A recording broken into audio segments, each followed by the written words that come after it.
sama-sama kita hormati segenap para sesepuh, para orang-orang tua, khusus pengurus dan DKM Masjid Nurul Hidayah, Bapak Haji Burhanuddin, yang kita hormati Al-Mukarram Al-Sadayat, Bapak-bapak hadirin jamaah Majelis Taklim Sabtu Subuh Masjid Jami Nurul Hidayah, yang mudah-mudahan pada kesempatan pagi hari ini kita semua yang hadir senantiasa mendapatkan limpahan rahmat dan maghfirah serta barokah dari Allah Subhanahu wa taala.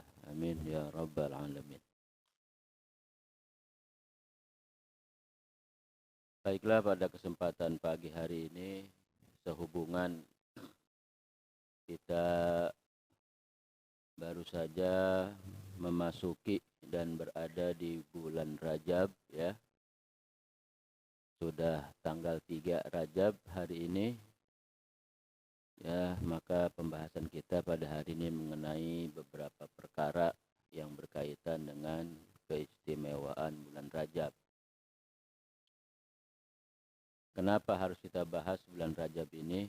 Sebab bulan Rajab ini bulan yang mendapatkan kemuliaan di sisi Allah Subhanahu wa taala, ya, baik melalui Al-Quran ataupun melalui hadis dari Nabi kita Muhammad sallallahu alaihi wasallam.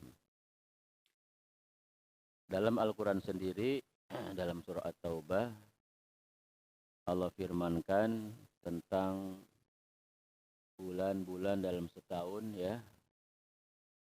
Inna iddatash syuhuri indallahi 12 syahran fi kitabillah yauma khalaqas samawati wal arda minha arba'atun hurum, kata Allah.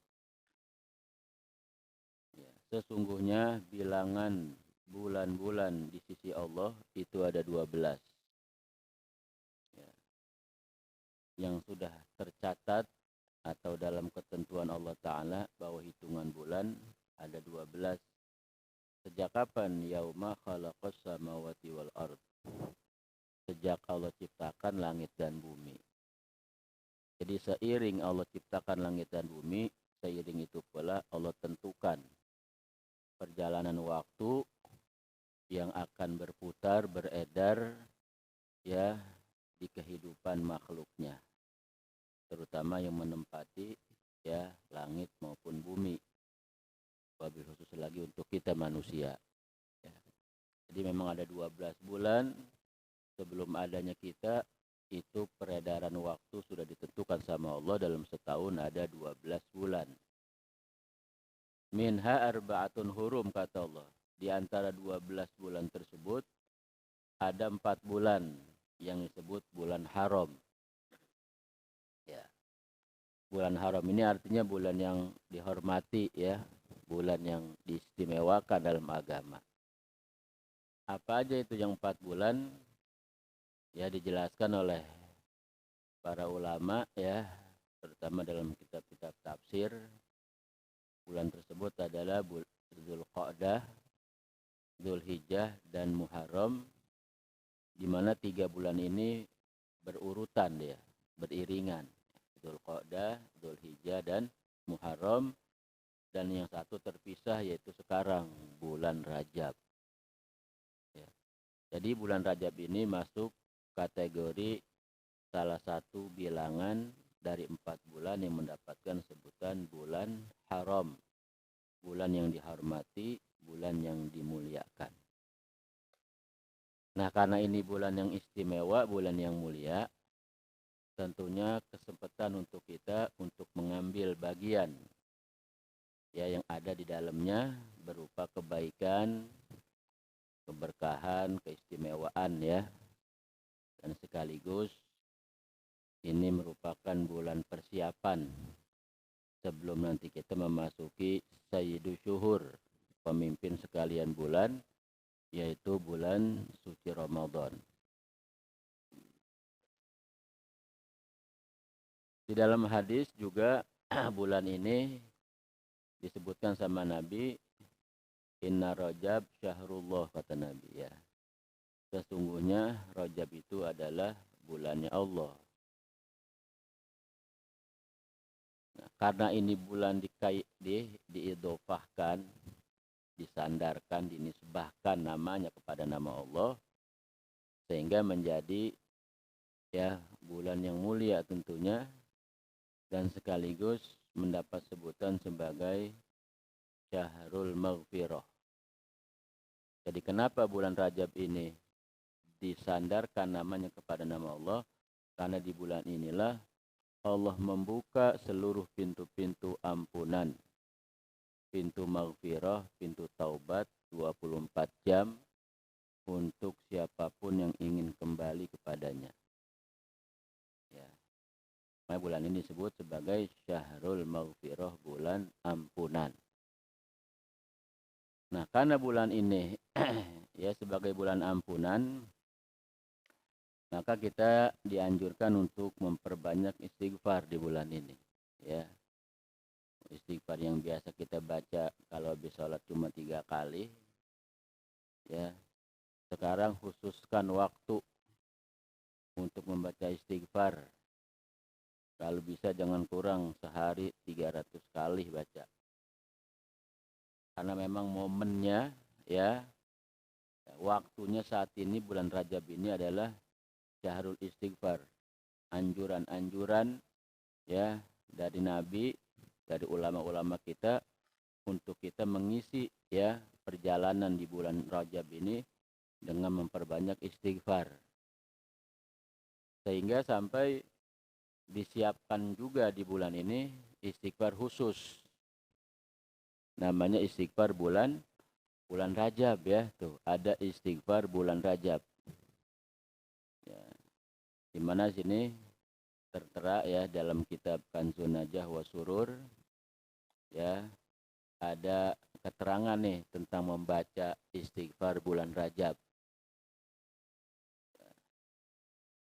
Di sini katanya di dalam salah satu kitab-kitab yang Allah turunkan, kitab-kitab samawi ya, kitab-kitab suci yang Allah turunkan kepada para nabi dan rasul, di antaranya ada keterangan tentang masalah orang yang membaca istighfar di bulan Rajab.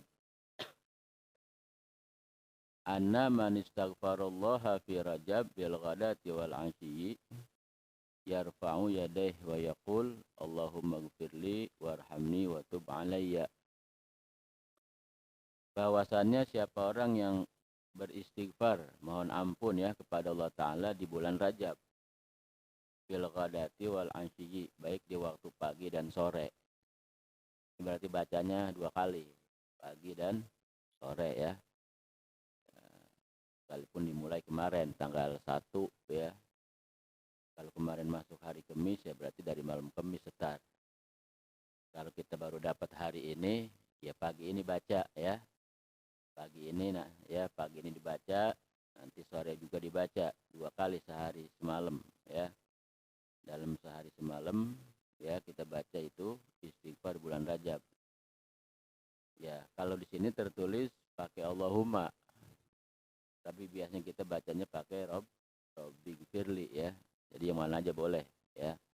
Boleh Allahumma gfirli warhamni wa tub 'alayya. Boleh juga Rabbi gfirli warhamni wa tub 'alayya. Berapa kali bacanya? Sab'ina marrah. 70 kali. Enggak banyak ya. 70 kali Rabbi gfirli warhamni wa tub 'alayya, Rabbi gfirli warhamni wa tub 'alayya. Paling lama 10 menit ya. Tuh. Itu katanya siapa yang membaca itu ya pagi dan sore selama bulan Rajab sebanyak 70 kali, lam tamassanan naru lahu jildan. Ya. Niscaya dia tidak akan tersentuh oleh api neraka. Ya. Artinya Allah jauhkan, Allah lindungi besok daripada seksa di akhirat. Ya, ini salah satu cara dan jalan biar mendapatkan keselamatan ya kehidupan kita di akhirat kelak. Ya, salah satunya di bulan ini kita baca tuh tadi istighfar bulan Rajab ya. Ya. Apalagi memang kalau kita bahas tentang masalah istighfar ya. Istighfar ini memang ya salah satu jalan yang Allah berikan buat kita sebagai hambanya yang tidak luput daripada dosa. Ya, siapapun kita sebagai manusia biasa tentunya tidak luput ya daripada salah, dosa, lalai, khilaf, segala macam. Maka dikasih cara sama Allah buat membersihkan itu semua dengan cara apa? Dengan cara baca istighfar. Karena dalam hadis Nabi sabdakan likullidain dawa katanya. Wa dawa udzunubi al istighfar. Tiap-tiap penyakit itu ada obatnya. Dan obatnya dosa adalah istighfar. Ini berarti dalam hadis ini kita pahami bahwa Nabi mengumpamakan itu dosa seperti penyakit. Itu ya. Kenapa? Sebab kata Nabi ada obatnya itu. Penyakit yang namanya dosa itu ada obatnya. Apa? Al-istighfaru. Obatnya adalah istighfar. Itu berarti namanya dosa, ya, perbuatan dosa yang kita lakukan itu adalah sebuah penyakit. Kalau sekarang disebutnya virus begitu, ya. Iya. Cuma bukan penyakit zahir tentunya. Ya, ini adalah penyakit batin. Sebagaimana jasmani ada penyakitnya, rohani juga ada penyakitnya. Itu di antara penyakit rohani, penyakit batin adalah dosa. Nah, kalau kita terkena itu penyakit, itu virus yang namanya dosa, obatin kata Nabi. Pakai apa? Pakai istighfar. Ya, pakai istighfar ngobatinnya. Itu sebagai penawar, sebagai penyembuh. Ya, sebab katanya setiap orang berbuat dosa tuh akan muncul satu titik hitam dalam hatinya. Ya, Pak, ini kita punya hati nih. Ini menjadi sasaran buat penyakit-penyakit rohani. Jadi penyakit batin, penyakit rohani itu sasarnya di hati kita.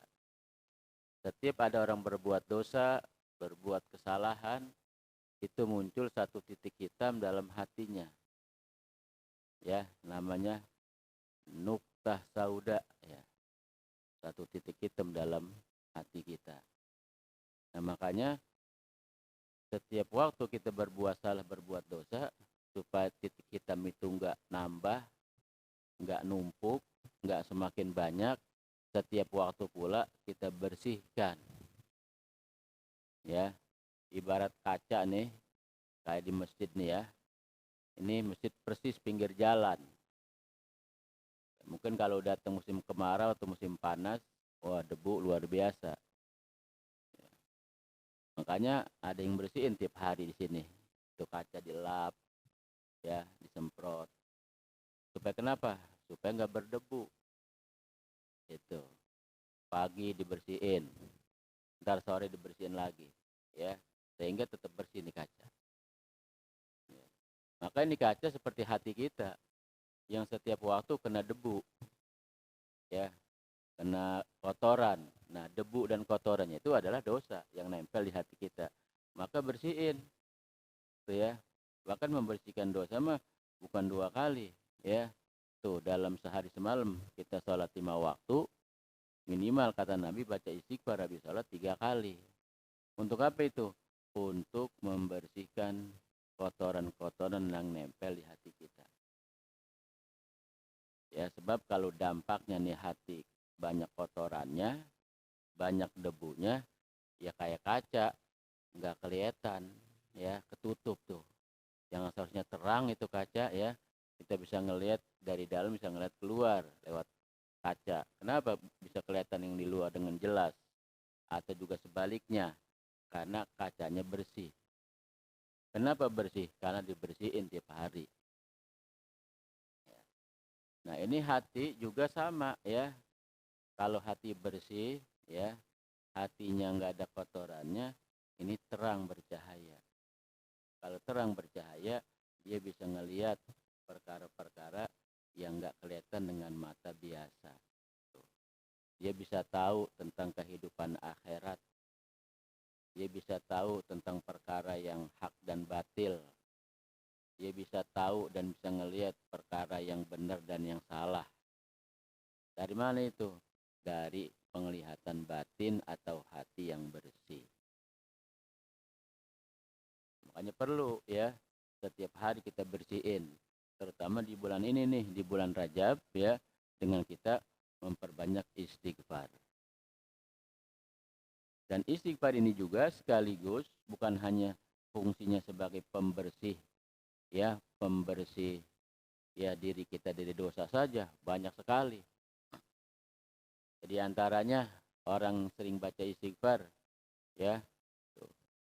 Dalam hadis yang lain kata Nabi, siapa orang yang memperbanyak istighfar maka akan kami berikan ya jalan keluar bagi setiap permasalahannya.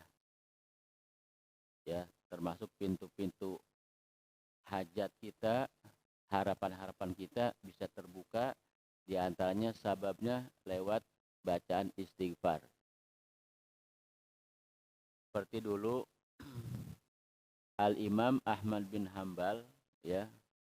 Beliau ini salah seorang ulama besar ya yang kita kenal dalam ya A'immatul Madhahibil Arba'ah ya.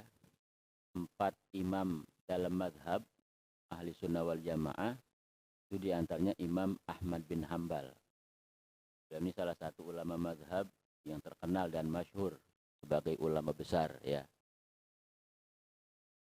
Suatu hari nih Imam Ahmad bin Hambal yang tinggal di Baghdad, beliau ya tinggal di Baghdad di kota Irak ya. Tiba-tiba punya keinginan kuat nih, pengen pergi ke Syam dia. Pengen pergi ke Syam. Itu Baghdad sama Syam ya lumayan jauh. Ya. Kalau sekarang mah udah beda negara gitu. Tapi Imam Ahmad sendiri dia bingung karena enggak ada tujuan mau pergi ke sono gitu. Tapi dorongan di hati ini kuat pengen ke sono. Tapi dia nggak tahu tujuannya ke sono, mau kemana dan mau ngapain gitu.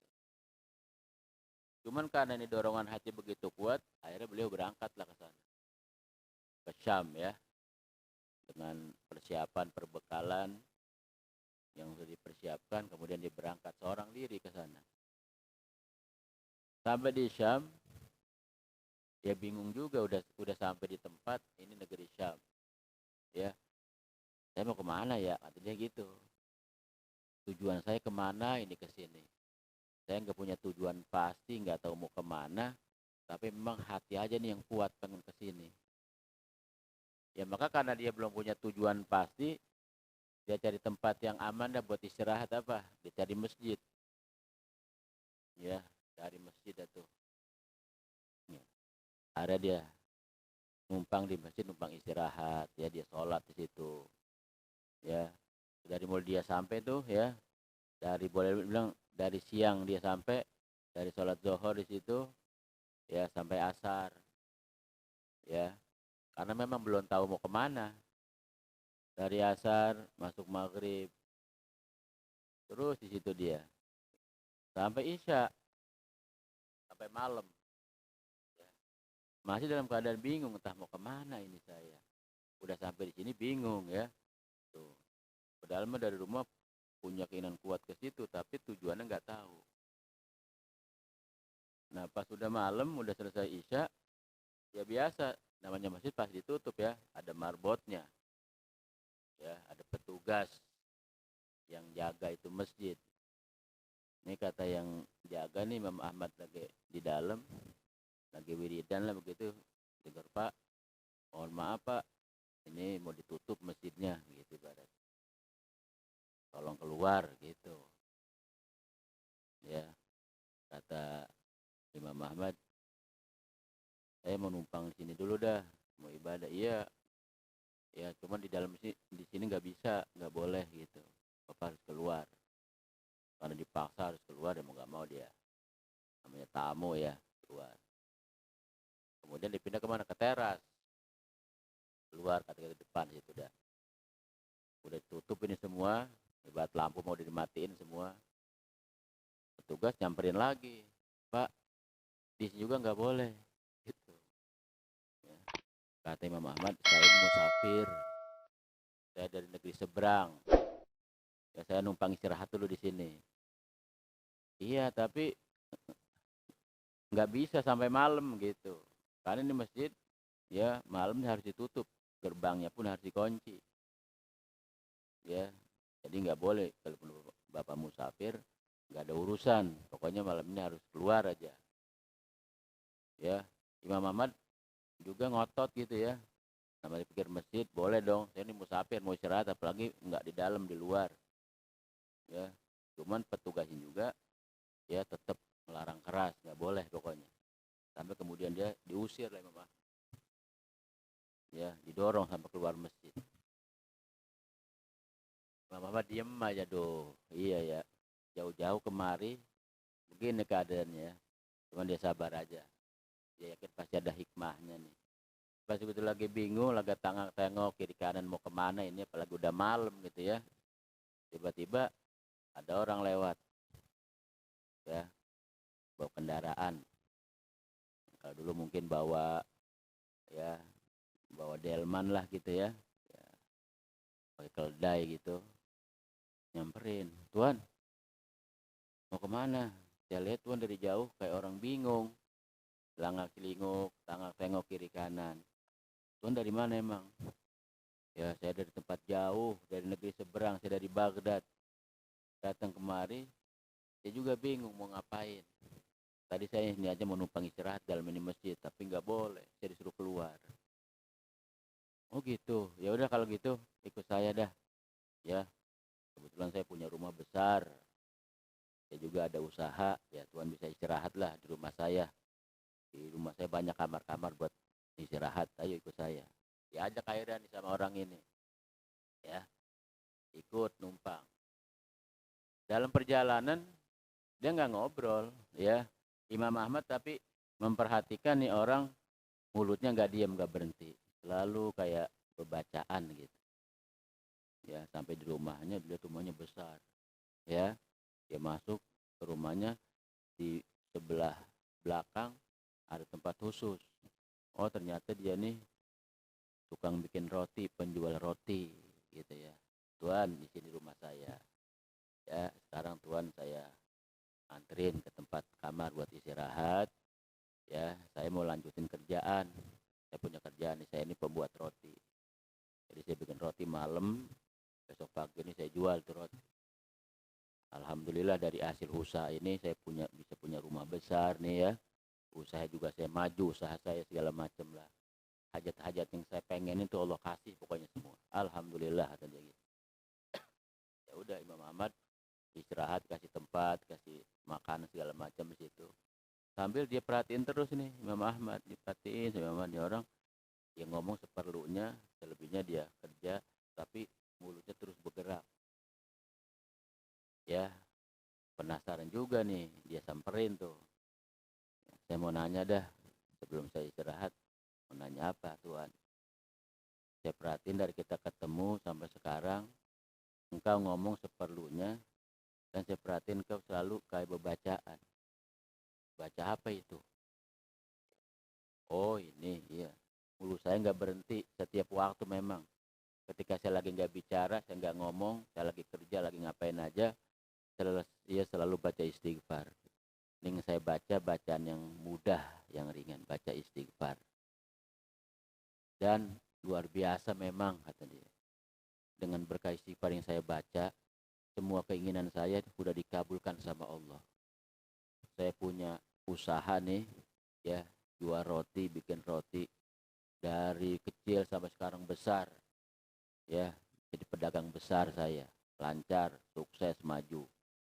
Saya pengen punya rumah, alhamdulillah kebeli, ya, uang saya juga cukup banyak, kata dia. Pokoknya semua kehidupan saya, alhamdulillah Allah kasih mudah. Dan saya yakin itu dengan berkat istighfar. Satu doang yang belum dikabul sama Allah, kata dia. Apa itu? Saya kangen rindu sama seorang ulama besar, namanya Imam Ahmad bin Hambal. Itu doang.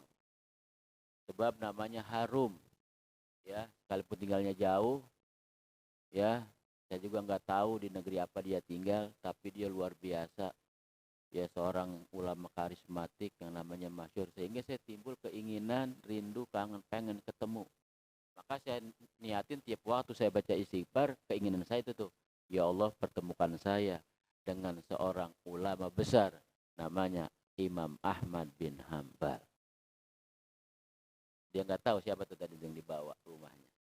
Masya Allah, Imam Ahmad kaget dia. Langsung dijawab begini, inilah penyebab gara-gara istighfarmu Allah kirim saya kemari. Saya adalah Ahmad bin Hambal. Saya kemarin nggak tahu punya tujuan, tapi ini hati saya kuat banget pengen kemari, pengen ke Syam. Sementara saya nggak punya tujuan, nggak tahu mau ngapain di sini, makanya saya mampir di masjid, ya sambil pikir saya mau kemana ini ya, sampai saya diusir. Ternyata itu saya kemari itu gara-gara ditarik oleh istighfar yang kau baca, maka Allah kabulkan hari ini. Inilah Ahmad bin Hambal. Masya Allah. Itu tukang roti juga kaget Pak, ya ngelihat itu dia. Sebab ada dipeluk itu Imam Ahmad. Masya Allah. Itu dahsyatnya istighfar. Jadi istighfar mah yang kita baca enggak usah kita nyari, dianterin sama Allah yang kita mau. Itu ya, itu salah satu manfaat duniawinya. Ya, makanya istighfar ini ya nggak boleh lepas dari kehidupan kita. Ya, ibaratnya kita tidak bisa hidup tanpa istighfar udah. Jadikan itu sebagai moto kehidupan kita. Ya, bahwa kita ini ya sebagai manusia tidak bisa hidup, tidak bisa lepas dari istighfar. Dalam situasi kondisi apapun, baca istighfar sebanyak-banyak.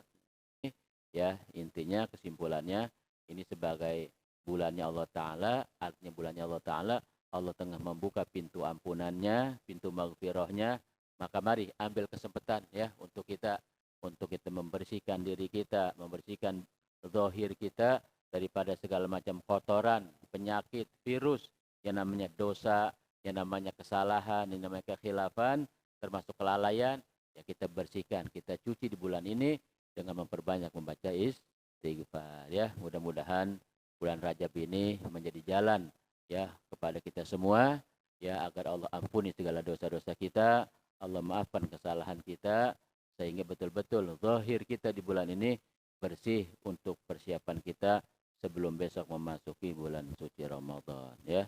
Nah, mudah-mudahan Allah senantiasa memberikan hidayah taufik kepada kita semua agar kita bisa terus istiqomah ya, apa yang sudah kita dapat ya daripada hal-hal yang baik dan itu bisa kita amalin, mari kita jalanin supaya mendapatkan kebaikan dan kemanfaatannya dunia dan akhirat. Amin ya rabbal alamin. Mungkin sampai di sini pembahasan kita pada pagi hari ini.